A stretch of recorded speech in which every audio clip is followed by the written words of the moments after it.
Hello and welcome to this webinar from the National Financial Education Center, Debt Reduction Services, Inc. My name is Todd Christensen, Director of Education at this nonprofit credit counseling agency.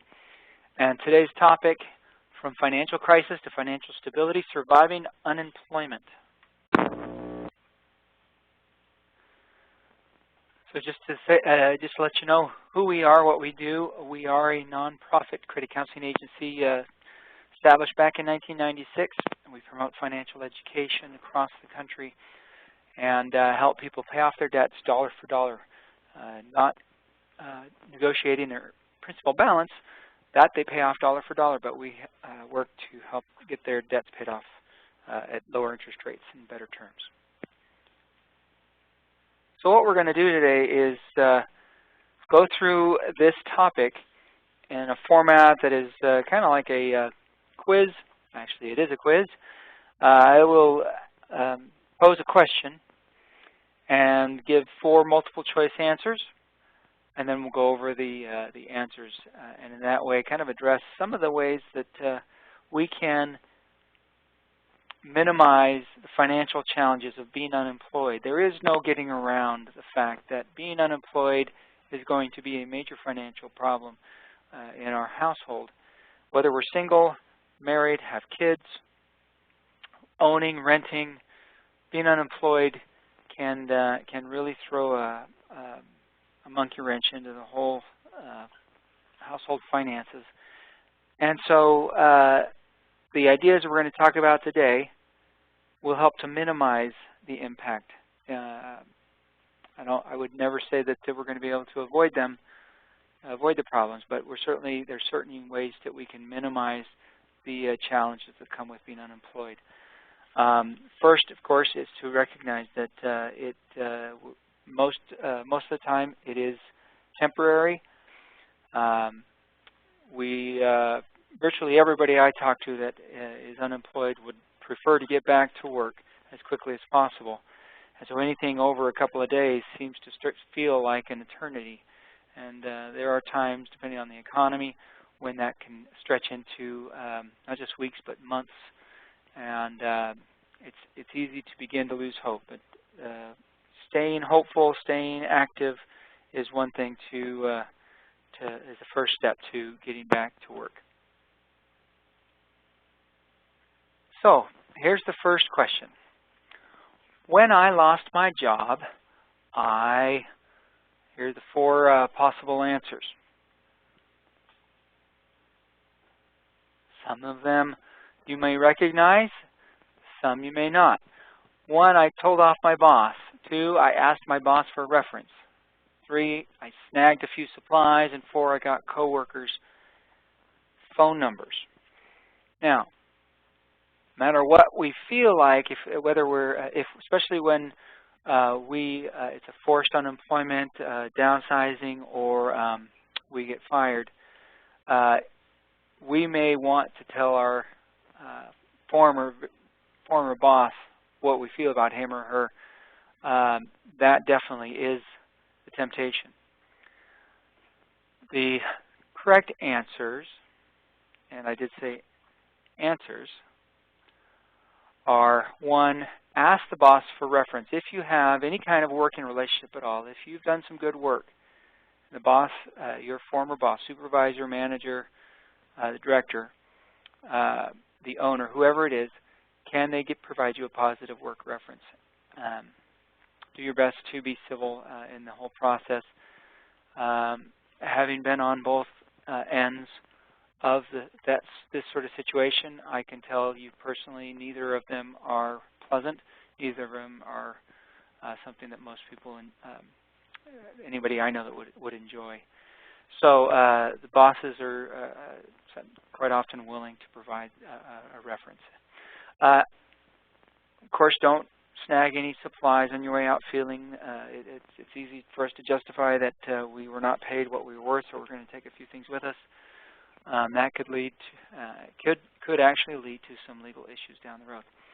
Do get coworkers' phone numbers. If you don't have their personal numbers, ask them for their personal numbers, or call them as soon as you can to get their personal numbers, because you not only may want to retain some friendships, but from an employed point of view, you may want to have them in your network. Building a network is one of the most important things we can do when we're unemployed, is having an active network of people who are looking out for us, who are have their ear to the ground and know what's happening, that might have some ideas on some jobs where we can move. Number 2, after quitting my job, I should sign up for unemployment, sue my old boss for damages, for whatever, dive into my finances, or rest for a few weeks. Let you think about this for a moment. Begin with, keep in mind, the key term here is quitting. Unless we quit our job for cause, most of the time we will not be eligible for unemployment benefits. If we just quit because we don't like the work, we're tired of the work, we know we're about to get fired, whatever the reason, unless we can show cause, which usually involves harassment or something along those lines, be aware that it's unlikely that you'd qualify for unemployment. So sometimes employers, I've heard of employers giving their employee the option, do you want to quit or we're going to fire you? That may be taken as, oh, well, you can't fire me, I quit, sort of an attitude. But for a employer, that there's no guarantee for them, but that gives them more option to not have to pay for unemployment themselves. So typically, if you're fired, you have a better chance of getting unemployment benefits. As far as suing a boss for money, for whatever reason, unless there's legitimate cause, we don't want to just become known as a sue-happy former employer. Even if we don't plan on using that person for a reference, they may belong to an association where he or she would be networking with others and come across a potential employer that we are looking at. So word gets around. Just avoid making things difficult for us down the road. Diving into finances is the correct answer in this case. We want to make sure, one, what are our resources, financial resources and assets? What do we have? Do we have any savings? Do we know where our savings are, how much we have available to us? Do we know what kind of investments we have available? We typically want to avoid borrowing from a 401k or an individual retirement account, since there's both 10% penalty and 10% taxes usually tied to those. If you have a financial advisor, talk to a financial advisor about options. But closing out a 401k to use during unemployment may not be the best answer, because there are, as I said, fees, penalty fees, and taxes that are going to be due there. Make a list of the assets that you have that might be able to turn into cash in case you wanted to sell something online or at a garage sale or pawning if need be. But be aware that garage sales, online sales, and pawning items, we're usually only going to get maybe 5 to 15% of what we originally paid for that item. So it needs to be considered something to do really in emergencies. The last option there, rest for a few weeks, of course, that sure is a tempting option. Usually I would suggest that the individual maybe if they feel like they have to take a day off to get their emotions in check, or to get the wits about them, maybe a day. But generally, I would usually suggest we keep the same hours that we've had while we were working, and that we use those hours for seriously finding another job. A lot of people believe that they'll be able to find another job within a matter of a couple of weeks. The rule of thumb from HR professionals that I've talked to for finding your next job is that for every $10,000 a year you make, it's going to take you about a month to find your next job. So if you're looking for a $30,000 a year job, it's likely going to take you about 3 months to find that job. Or $50,000, it might take up to 5 months. Sometimes you can get lucky and find a lot sooner. Others, unfortunately, are going to take a lot longer. Now that rule of thumb was in place before the Great Recession of the mid-2000s, and it pretty much doubled during the whole recession and for several years after. We're just now getting back to the point where that might be getting closer to a valid rule of thumb. So do keep working, and by working I mean looking for a job for those during those same hours as you worked before. Question number 3. If I got a severance package, I should use it to do what? Pay off or down my debts, survive, run to Vegas, fix up my car. Now, the answers to this one may not be as obvious as they seem. Pay down debts. A lot of people think, well, I got to get rid of my debts while I'm unemployed so that I don't have debtors coming after me. Challenge for that is, if you get a severance, that's cash in hand, and cash continues. Cash is always king, but especially so when there is no income or very little income. That severance package should be saved to provide for your survival expenses. That make sure that you have food and rent or mortgage payment, that you have money for transportation, get to and from job interviews and so forth.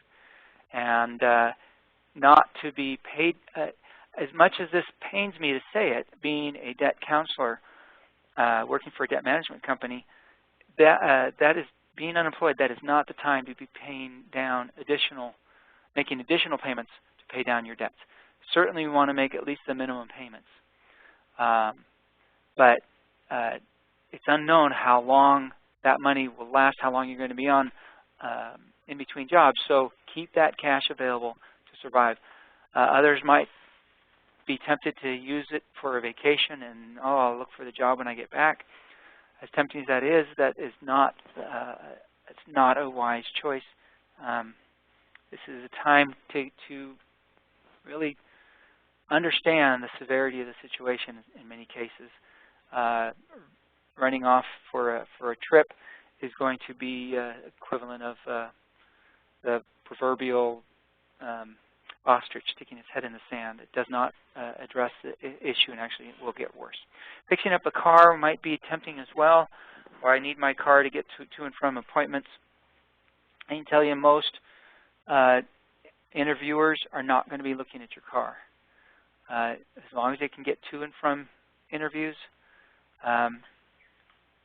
don't spend extra money on the car at the moment. Okay, question 4. Oh, wait. Do write this down. You're going to get 3 passcodes during this webinar.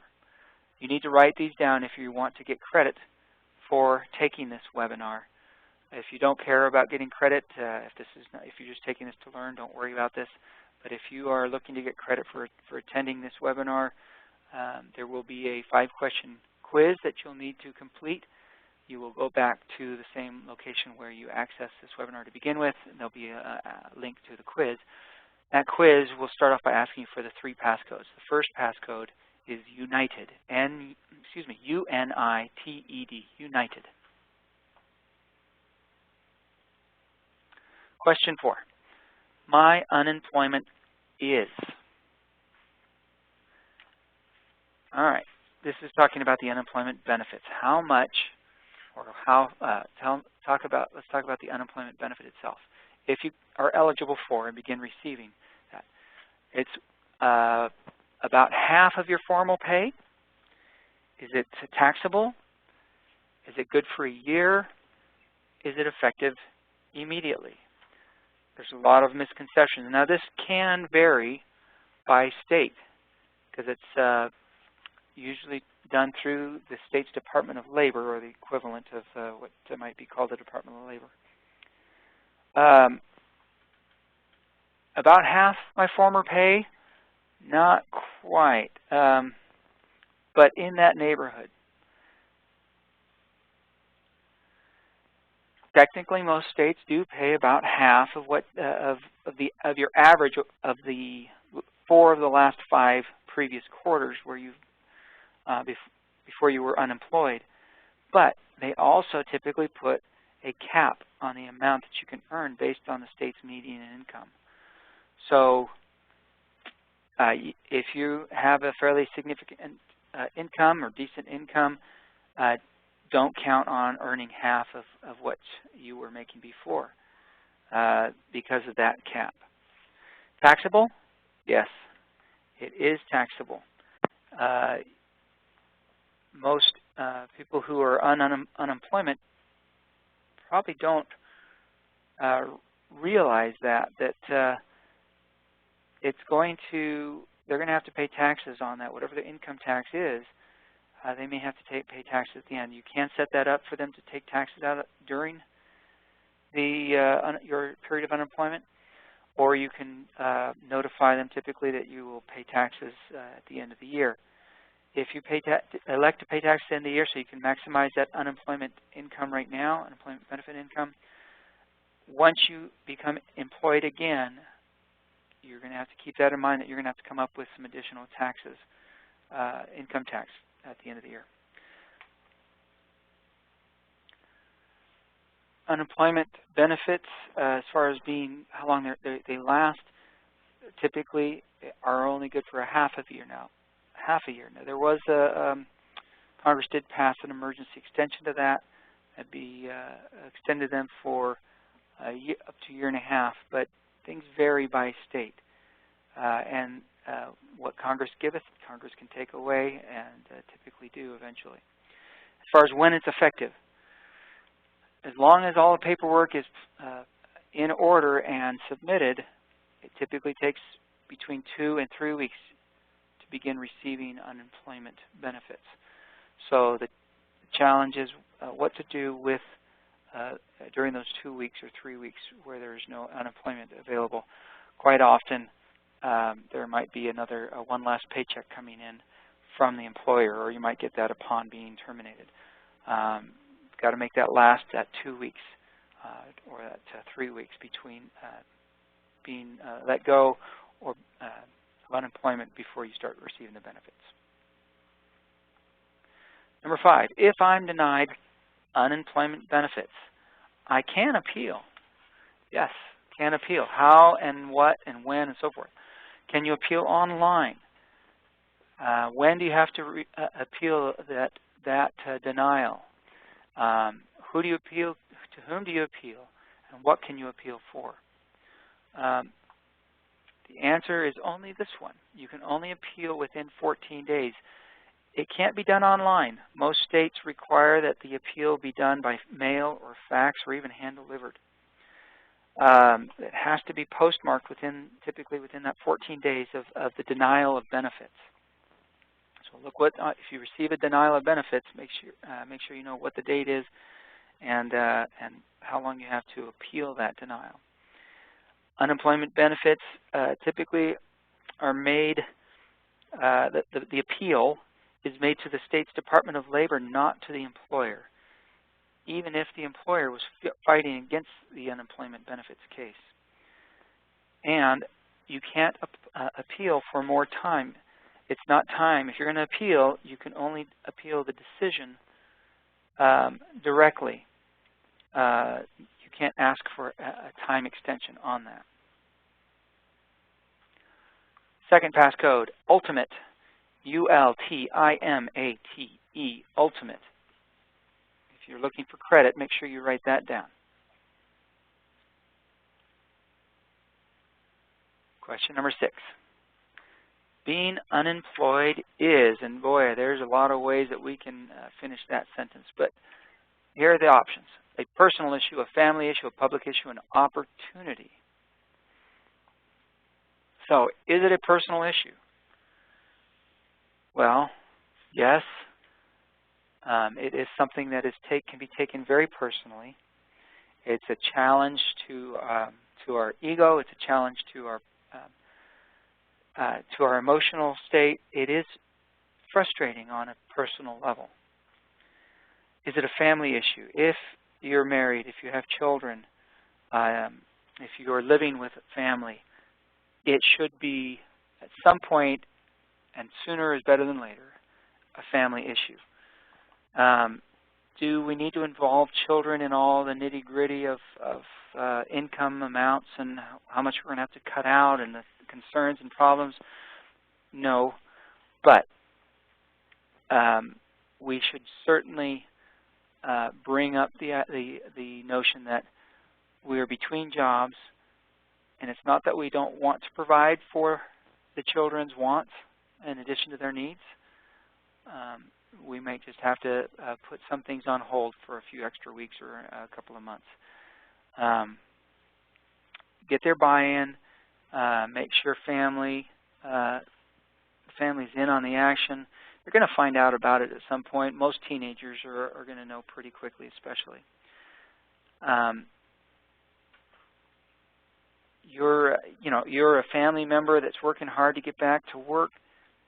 You want the family to see that. Use your family network as well. You have siblings, aunts, uncles. It's a chance to take advantage of that network. Of course, don't abuse it. Don't expect family members to get you a job.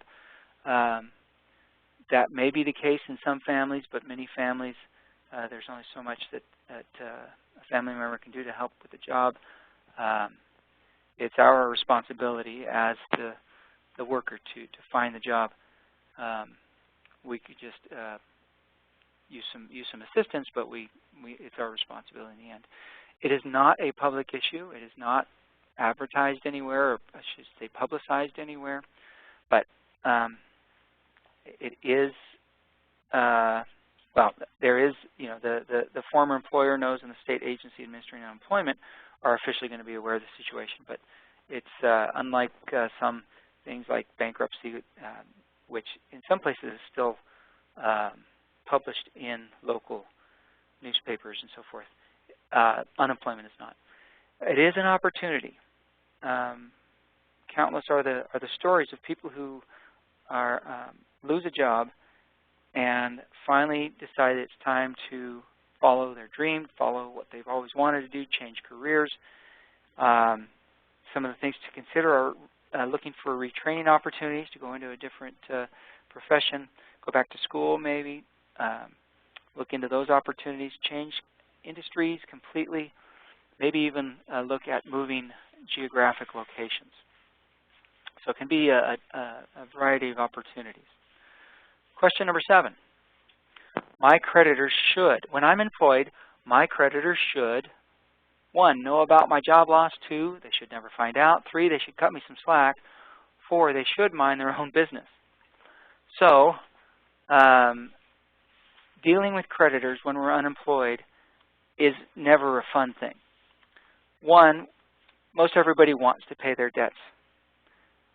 Very few people I've ever met have wanted to stick it to their creditors. They know that it's a privilege to borrow the money, and that need might arise again in the future, and so they don't want to be seen as somebody who shirks their responsibility for making their financial payments.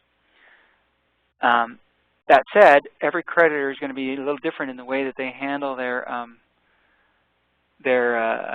situation when they have a debtor that owes them money and is in between jobs. So here's some of the options, some of the answers. Your creditors should know about your job loss. I don't think anybody's going to say it's a good idea to call them and say, "Hey, I lost my job, so please, you don't have to. I don't have to pay anything for a few months until I get my job back." Rarely something like that going to happen unless you've been an excellent borrower and you were working with a company that has some pretty lenient consumer benefits. Typically, many times they might give you 1 month off without any payment. Likely there will be interest building in the background, but don't expect creditors to say, oh, you don't have to pay us for 6 months. There is still some income. Most households will have some income in the form of unemployment or assistance to make at least minimum payments, and that's typically what most creditors will ask for. Keeping them in the dark is rarely a good idea. They will eventually figure out something's going on if they aren't receiving any payments, and if when they try and call us, we no longer answer the phones. Things can go from bad to worse pretty quickly. Ask them for if they have an internal concessions program. That is a situation. Those are programs that each creditor might have for just such a situation. So if you call up the customer service line, ask them, is this where I call to find out about your internal concessions when somebody is in between jobs? They're all going to deal with it differently, of course. Should they cut you some slack? They should. There's no guarantee that they will. Being kind, being humble, of course, is always one way to approach it, and demanding that they do something for us is not the way to get them to cut us some slack. So be honest, be upfront, work in good faith. If you say you're going, don't promise to send money if you don't have the money. And if you do promise to send money, make sure you send it. We have to make sure that that's working in good faith, and they're much more likely to work with us.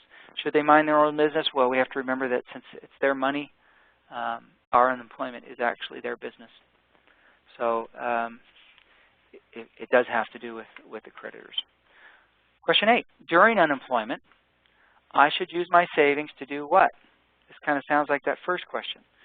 Move to a new job, get more education, pay down debts, pay for groceries. Now, 2 of these were part of that first question, and I have it here because it's so important that some people start to use some cash or savings to do some things that they really shouldn't do when they're unemployed. Move to a new job. Possibly, but only if that job is already lined up and they're ready to start work the day or the day after you move to that new job. Don't be very careful about using your savings to move to a new geographic location if you don't have a job lined up. You might get there and things might get even worse. The promise of a new job is not the same thing as having some sort of job offer in writing, in hand, to move somewhere. There are, of course, terrible stories about people who are offered a job verbally. They move, maybe move an entire family, spend $1,000 to a couple $1,000 to move. They get there and find out, oh, well, we decided to give the job to somebody else, or we don't have that job after all. So I don't know how much it would help to have it in writing, but make sure it's official some way. Is spending your savings to get more of an education a good idea while you're unemployed? Not necessarily. Again, our savings need to be used for survival expenses while we're unemployed. So making sure we have a place to live, making sure that we have some protective clothing, that we can have enough to get to and from interviews. Now, I didn't highlight groceries here, and food is a kind of a survival need for most of us. So why isn't that there? This is one of the challenges that a lot of people are averse to seeking additional assistance. But especially if we start looking at long-term unemployment, there are programs, local community nonprofits, government agencies where we can receive food while we're going through this rough patch. it's not a complete justification for it. But for some people, understanding that, look, you've already paid into this program for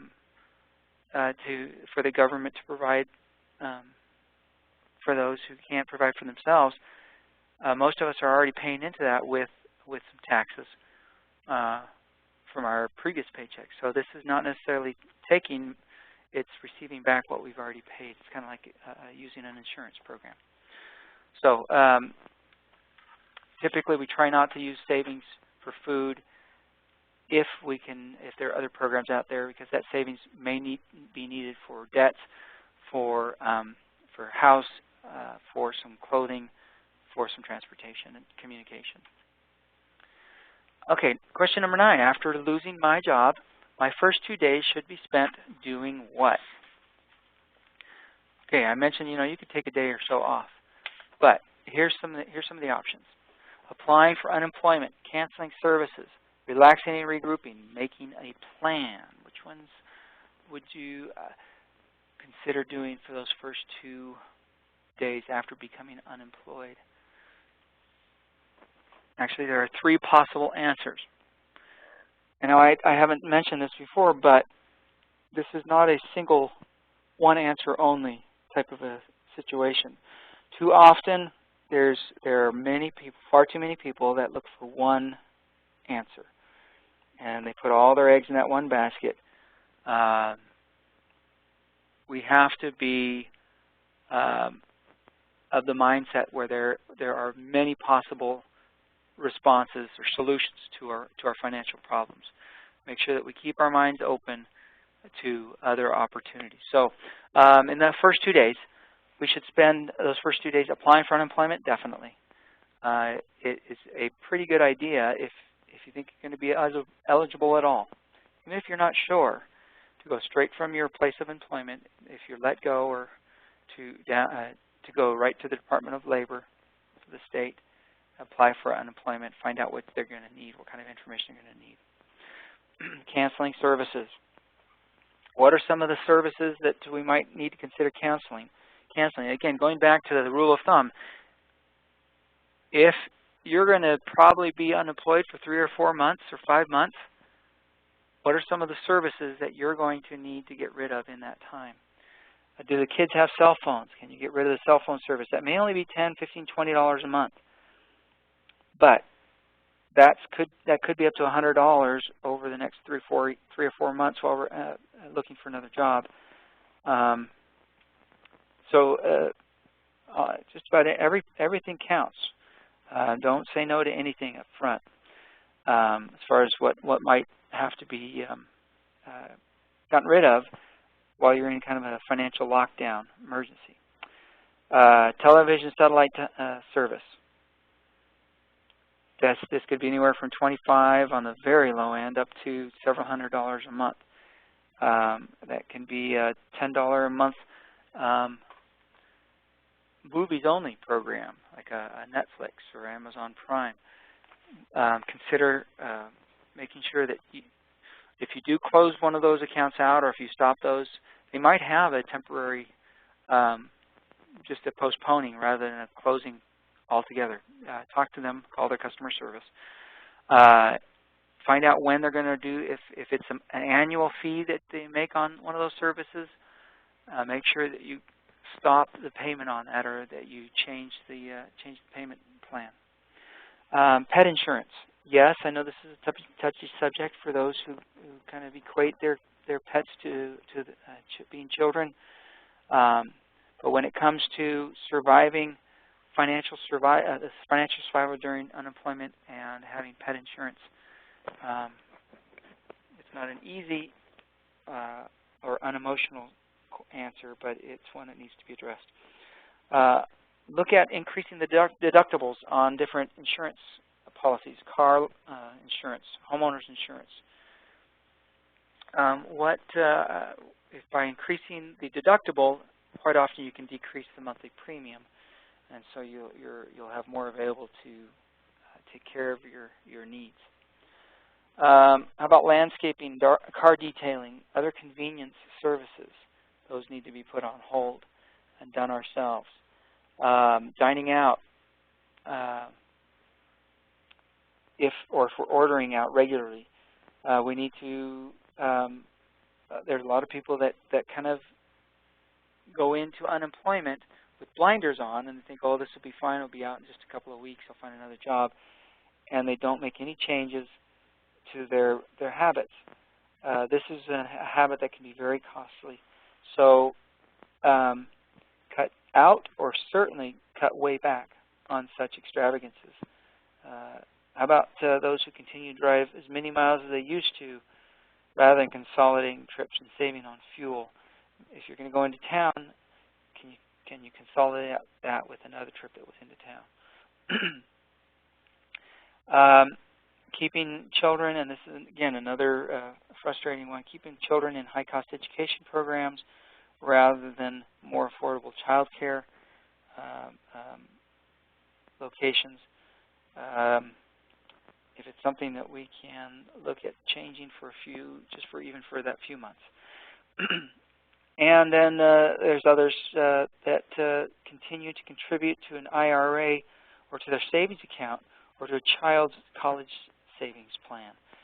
When we're unemployed, these are the exact times when we should be looking at taking money out of savings accounts for some of our needs rather than putting money in. It's great to be a committed saver. Make sure that we know what our priorities are. One of the very common financial blunders that people make is to go on vacation that they've had planned for several months or for a year. If there's any way to postpone that until you're working again and have time off saved up,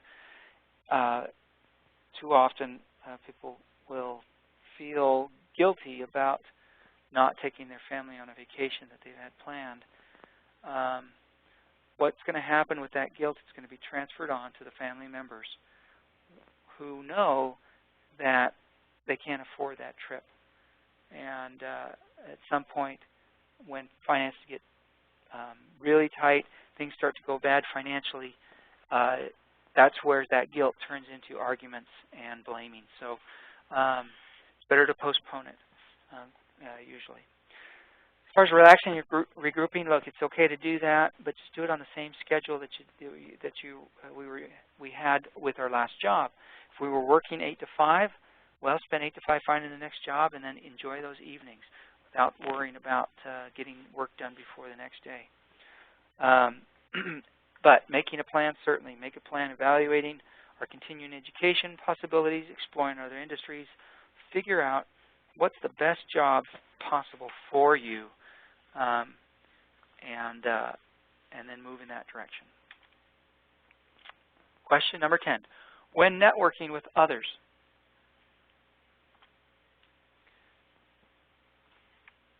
we should keep it brief. We should get a haircut first. We should share our resume. We should buy them lunch.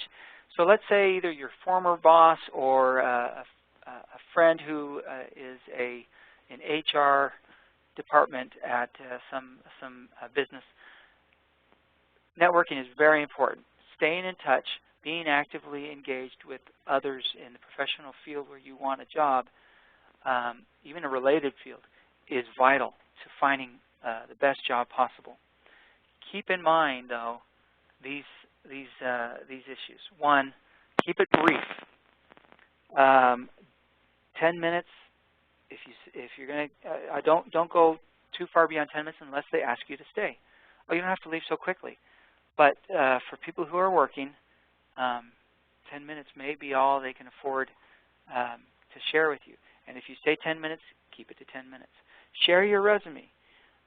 Do have your resume ready. Ask if it would be helpful for them to have a copy of it. Don't push it on them. Have it in your hand and ask if they would like it, if they think it might be helpful. Do you need to go out and get a $150 haircut? Probably not.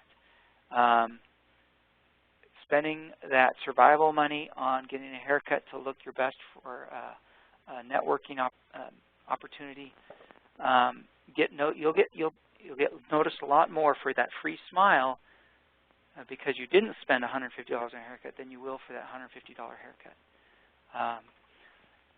You don't necessarily need to buy them lunch either.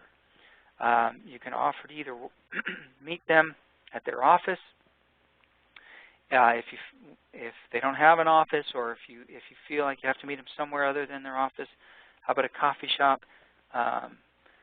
Then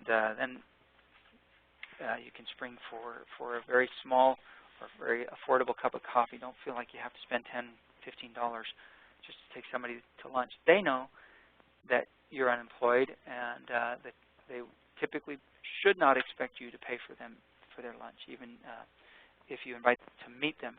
Don't say, hey, could I get you a cup of coffee? Say, could I meet you at a coffee place or coffee house? Don't insinuate that you're going to pay for that, for their meal at a restaurant or for coffee. Last passcode, upward, UPWARD, upward. And bonus question, because I know you were hoping to continue this. But there's the last bonus question. Whenever your monthly income gets cut, so this may not be in employment, but unemployment, but what if your income gets cut, if you lose overtime, or if it's seasonal, whatever the reason, what should you do? Cut back, prioritize your bills, create a cash flow plan, revisit insurance. Okay, the answer to that, of course, is all four of those. We've talked about many of those already. Cut back on a lot of those expenses. Make sure you're prioritizing the most important bills that you can't do without. Those bills include paying companies that have access to our own assets, whether our checking account, our credit, or our tax refund. If we don't make payments and they send it to collections or they get a judgment against us, we want to make sure that that doesn't happen. Create a cash flow plan. That's a fancy way of saying a budget. Make sure that we know how much money we have to spend and where it needs to go. And then revisit insurance premiums so that we are not, so that we're paying smaller premiums initially while we're on unemployment and or with downsized our income, that we can then change back when income goes back up. So from here, we've completed this webinar. The next leg of the journey here, I always highly suggest people consider taking our other Everyday Money workshops and Legacy Real Solutions Seminars workshops at our website. Wherever you found this webinar, it's typically all the others will be listed there. But I appreciate you, sure appreciate you being with me this time. You can always contact us with questions or for guidance to help you with debt, to help you put together a budget, one-on-one. Most of those services are free as a nonprofit. We provide those to our communities. Toll-free 877-688-3328. Toll-free 877-688-3328. Or you can email us at education@debtreductionservices.org. Wish you all the best in finding the next best job possible for you. And this is Todd Christensen signing off. Thanks.